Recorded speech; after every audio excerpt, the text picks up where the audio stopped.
The new intern at the company had been bumming rides home with me every single day. Since we lived in the same direction, I never said anything about it. Until one weekend, well past midnight, when I was dead asleep and my phone rang. Her voice came through like a command. "I'm at Encore Karaoke Lounge. Get over here and take me home." I sat up, irritated. "It's 2 in the morning. Don't you think calling me to come pick you up is a little presumptuous? I'm not your chauffeur." She let out a cold scoff, dripping with arrogance. "My cousin is the HR director at the company. Driving me around is a privilege for you. Do what you're told, or I'll have him fire you." Oh, so she still didn't know I was the boss. When I didn't respond, Maureen Fox let out a smug little hum. "Scared now? Then get moving, and pick me up a hot milk on the way. I want it the second I get in the car." I listened to her barking orders, and I laughed. Maureen had started a month ago. I'd just come back from inspecting the factory floor that day, still in my work coveralls, and ran into her in the elevator right after she'd passed her interview. She wrinkled her nose, gave me a once-over, and instinctively put distance between us. Everyone at the company kept a respectful distance when they saw me, so I didn't think much of it. The next day after work, though, I was about to drive home when Maureen walked right up to my car, pulled open the passenger door, and sat herself down. Her tone was pure entitlement. "You're one of the factory technicians, right? I saw you drive past Lakeview Residences yesterday. That's where I live. Drop me off on your way." I was stunned. I opened my mouth to say something, but she'd already buckled her seatbelt and was snapping at me with that cold impatience of hers. "Let's go already. I'm in a hurry." She pulled out her phone and started scrolling, not sparing me another glance. She was new. I let it slide. It was on the way, so I drove her. When we pulled up to Lakeview Residences, she didn't say thank you.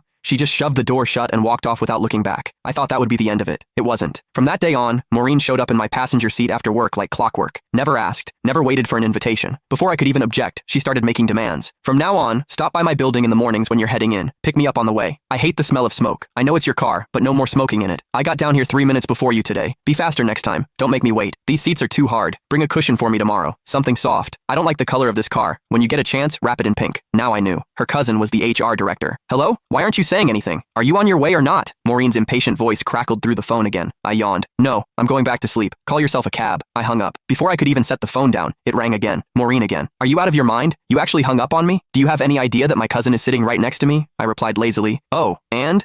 She let out a contemptuous scoff. "You don't even get it, do you? No wonder you're stuck doing grunt work at the bottom of the company. Let me spell it out for you. I brought my cousin and his whole family out tonight for karaoke and drinks, to thank him for getting me hired. If you had an ounce of sense, you'd get over here right now, settle the tab at Encore, then drive every single one of us home. Make a good impression on my cousin. Do a good enough job, and maybe I'll put in a nice word for you. One sentence from my cousin, and you'd be transferred out of the factory floor and into an office. Just like that. What a scheme. So she didn't just want a personal chauffeur, she wanted me to foot the bill too." I paused, then asked, testing the waters, "You're sure your cousin can get me promoted and reassigned with a single word?" But Maureen didn't hesitate for a second. "Obviously. Let me tell you something. Last month, some guy in the marketing department mouthed off to my cousin once. Just once. My cousin had him shipped off to the warehouse. The man had been with the company 6 years, and he didn't even dare make a peep about it. Gone. Just like that. So don't bite the hand that feeds you. My cousin's reach inside this company is beyond anything someone like you could imagine." I went quiet for 2 seconds. It hit me. Last month, there had been a solid veteran employee